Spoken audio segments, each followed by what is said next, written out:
Hello everyone, welcome to my channel. तो बिना किसी देरी के शुरू करते इस ड्रामा का हिंदी एक्सप्लेनेशन का एपिसोड 6।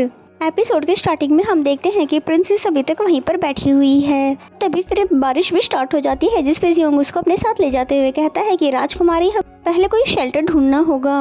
एंड देन दोनों ने शेल्टर तो ढूंढ लिया था और पर मिली को बहुत ही ज्यादा ठंड लग रही थी, जिसमें जियोंग उसकी हेल्प करने के लिए मिली को कहता भी है कि अपना सर आप अब मेरे कंधे पे रख सकती हो।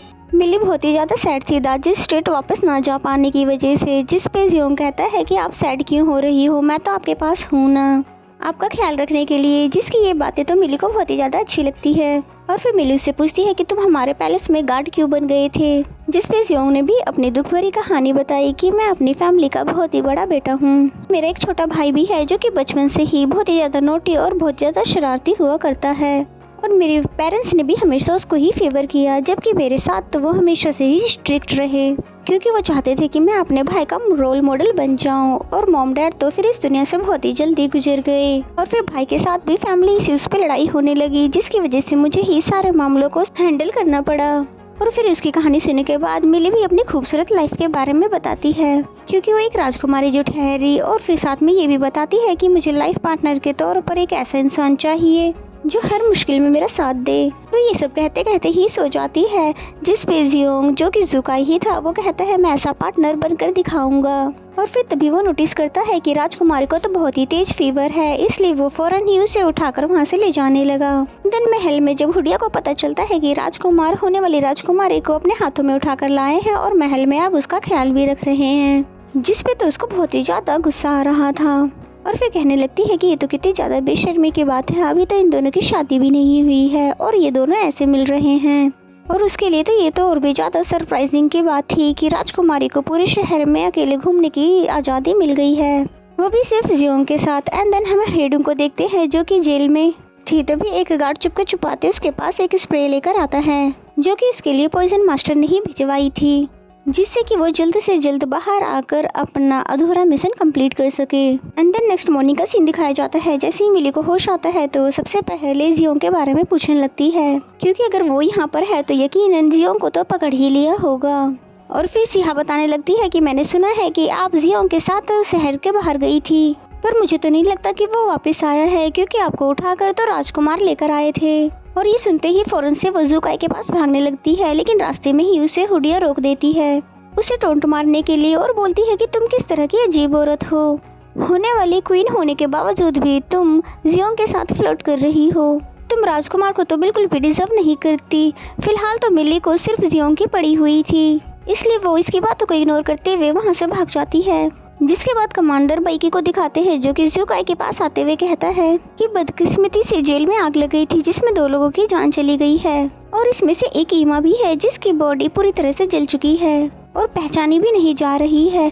और ये बात तो जुकाई को थोड़ी सी अजीब लगी कि अभी तो वो मिस्टीरियस पर्सन पकड़ा भी नहीं गया था और ये हादसा हो गया है। और फिर तभी मिली भागते हुए वहाँ पर आ जाती है कि जुकाई, मुझे जल्दी से बताओ कि जियोंग कहाँ पर है, अगर तुमने उसे कोई नुकसान पहुँचाया है तो मैं तुम्हें बिल्कुल भी नहीं छोड़ूंगी। जिस पे जुकाई ने बोला कि जियोंग मेरा गार्ड है और मैं उसके साथ क्या करता हूँ और क्या नहीं ये तुम्हारी प्रॉब्लम नहीं है। और साथ ही वो आगे बढ़ते हुए बोलता है कि तुम मेरी होने वाली क्वीन हो, इसलिए मुझे बिल्कुल भी अच्छा नहीं लगेगा कि तुम मेरे सामने दूसरे लड़कों की बात करो, और बेहतर होगा कि तुम अपनी सेहत पर ध्यान दो ताकि तुम जल्दी से ठीक हो जाओ। जिसके बाद फिर जीनो को उसको यहाँ से ले जाने के लिए कहता है, जिस पे जीनो उसको ले जाने लगता है, लेकिन जुकाई को तो बहुत ही बुरा लग रहा था, क्योंकि वो मिली की नजरों में तो बुरा आदमी नहीं बनना चाहता था। एंड देन नेक्स्ट सीन में देखते हैं कि हेडुंग पॉइजन मास्टर के पास पहुँच गई है, और फिर बताती है कि मैंने कितनी होशियारी से वहाँ पर आग लगा दी और मैंने अपनी जगह किसी और मेड को चला दिया है, अब इस बारे में किसी को भी पता नहीं चलेगा और मैं वहाँ से भाग गई हूँ। जिसपे पॉइजन मास्टर बोलता है कि ये आखिरी चांस है तुम्हारे पास उस लड़की को मारने का, नहीं तो मैं तो तुम्हारी ही जान ले लूँगा। एंड द नेक्स्ट सीन में जुकाई जिनो को बता रहा था कि प्रिंसेस दिन पे दिन जियोंग के क्लोज होती जा रही है और मैं उसे चीज़ों के लिए फोर्स कर रहा हूँ, इस तरह से तो वो मुझसे नफरत करने लग जाएगी। खैर तुम मुझे कुछ ऐसा बताओ जिससे मैं उसका दिल जीत सकूँ। जिस पे जिनो भी शर्माते हुए बोलता है कि राजकुमारी ये मुझसे क्यों पूछ रहे हो आप, मैं भला कोई शादीशुदा थोड़ी ना हूँ। इसलिए जुकाई ने ये डिसाइड किया कि मैं ये जानने के लिए दाजी स्टेट जाऊँगा कि वहाँ की लड़कियों को किस तरह का लड़का पसंद है। एंड देन नेक्स्ट सीन में हम देखते हैं कि जीनो के साथ वो दाजी स्ट्रीट में एंटर हो गया था और फिर बाजार में आने के बाद वो देखता है कि काफी सारी लड़कियां परफेक्ट हस्बैंड की नॉवेल्स खरीद रही है, जिसपे जियोंग बोलता है कि क्यों ना मैं भी इस नॉवेल्स को खरीद कर पढूं, जिससे मुझे मिली को खुश करने का कोई ना कोई आइडिया मिल जाए। और फिर इसी बात को फॉलो करते हुए वो बहुत सारे नॉवेल्स खरीद लेता है, जो कि एक एक करके जीनो को पकड़ाता जाता है और फिर पूरी रात लगाकर वो सारे नॉवेल्स को पढ़ के कंप्लीट कर देता है। जबकि बेचारा जीनो तो वहाँ पर बैठे बैठे ही सो गया था और सुबह तक तो ज़ुकाई ने बहुत सारे आइडियाज भी लिख लिए थे। और सुबह होने पे वो जीनो को कह देता है कि पूरे महल में ये बात फैला दो कि 7 दिनों के अंदर मैं राजकुमारी से शादी करने वाला हूँ। और उधर प्रिंसेस तो अभी उठी ही थी नींद से कि तभी सिया उसके पास खबर लेकर पहुंच गई। मिली तो सोच रही थी कि यकीनन ज़ुकाई ने मुझसे शादी करने से इनकार कर दिया होगा, क्योंकि आखिरकार मैं यहाँ से जियोंग के साथ भागने की जो सोच रही थी। और फिर सिया के मुंह से ये सुनने के बाद कि वो 7 दिन में उससे शादी करने वाला है तो उसे तो बिल्कुल भी यकीन नहीं आ रहा था, इसलिए फौरन से ही वो सो जाती है ये बोलकर कि शायद मैं कोई सपना देख रही हूँ। लेकिन फिर जैसे ही उसे पता चलता है कि ये कोई सपना नहीं है हकीकत है तो जोर की चीख मारती है और बोलती है मैं उसे छोड़ूंगी नहीं। और फिर तभी यहाँ पर जियोंग भी आ जाता है, जिसे देखते ही फौरन से मिली उसे चेक करने लग जाती है कि ज़ुकाई ने तुम्हें कहीं हर्ट तो नहीं किया है ना। फिर बोलते हैं नहीं नहीं मैं बिल्कुल ठीक हूँ और मैंने सुना है कि कल रात को आपने उसके साथ बहुत ज्यादा बहस की है। फिर जियोंग कहता है कि आपने देख लिया ना मैं बिल्कुल ठीक हूँ, इसलिए अब उनसे गुस्सा होना आप छोड़ दो। जिसपे मिली कहती है उसने तो मुझे और भी ज्यादा गुस्सा दिला दिया है ये कहकर कि वो 7 दिनों के अंदर मुझसे शादी करने वाला है, पता नहीं वो मेरी जान कब छोड़ेगा। और तभी वहाँ पर एथिक्स सिखाने वाली एक टीम आती है, जो कि शादी से पहले राजकुमारी को ट्रेन करना चाहते थे। और जियोंग को दिल ही दिल में हंसी आ रही थी और फिर वो राजकुमारी को यहाँ पर अकेला छोड़कर चला जाता है। जबकि मिली को तो बहुत ही ज्यादा गुस्सा आ रहा था, ऊपर से वो टीम लीडर बहुत ही ज्यादा स्ट्रिक्ट होती है और वो बहुत ही स्ट्रिक्टली चलने के बैठने के और पानी पीने का आदाब सिखा रही थी। और फिर मिली तो बहुत ही ज़्यादा इनसे इरिटेट हो जाती है और फिर कहती है कि मैं तो दाजी स्ट्रीट की राजकुमारी हूँ और मुझे सारे एथिक्स के बारे में पता है, तो चलो अपने एथिक्स को हम कंपेयर करते हैं। जिसके बाद वो टीम लीडर के सामने अपने जलवे दिखाती है कि कैसे एक लड़की एक लड़के को इम्प्रेस कर सकती है। और उसकी ये अदाएं देख कर तो टीम लीडर को बहुत ही ज़्यादा बेशर्म लगती है। और इतना ही नहीं वो फौरन से राजकुमार के पास पहुँच जाती है ये बोलने के लिए कि मैं ये जॉब छोड़ना चाहती हूँ, क्योंकि मैं होने वाली क्वीन को एथिक्स नहीं सिखा सकती। ज़ुकाई भी ये बात जानता था कि राजकुमारी कोई आम लड़की तो नहीं है जिसे हर कोई हैंडल कर सके। एंड देन नेक्स्ट सीन में मिली के डोर के बाहर आकर वो बोलता है कि पता नहीं ये लड़की मुझे कितना ज़्यादा सरप्राइज करेगी। जिसपे जिनो ने बोला कि यहाँ की होने वाली राजकुमारी को कम से कम यहाँ के रूल्स तो सीखने चाहिए। जिसपे ज़ुकाई ने बोला कि नहीं उसे कुछ भी सिखाने की कोई जरूरत नहीं है।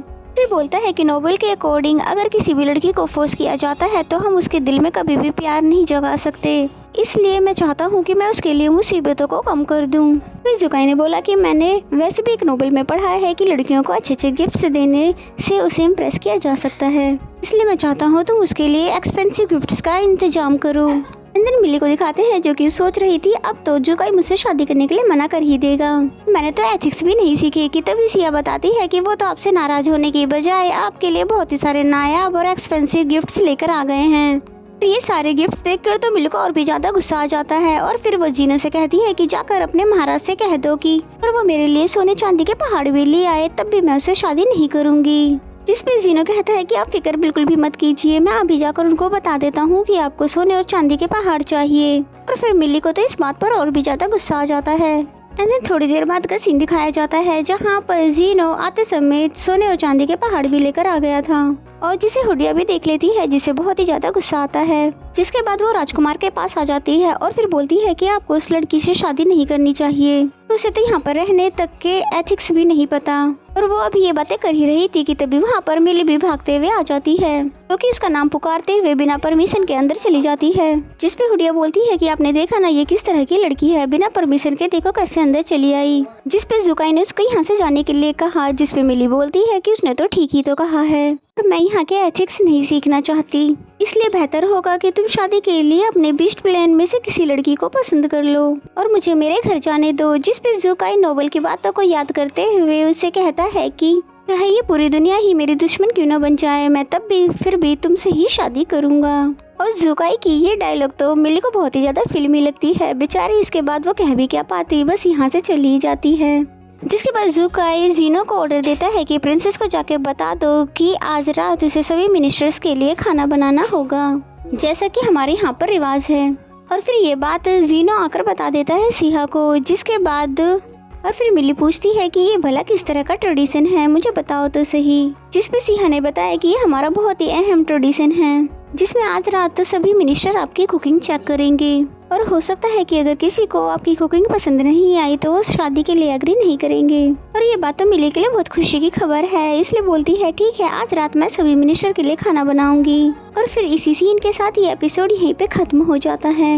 अगर आपको मेरा एक्सप्लेनेशन अच्छा लगता है तो वीडियो को लाइक करें और चैनल को अभी तक सब्सक्राइब नहीं किया तो सब्सक्राइब कर लें। तो मिलते हैं नेक्स्ट एपिसोड में, तब तक के लिए बाय बाय।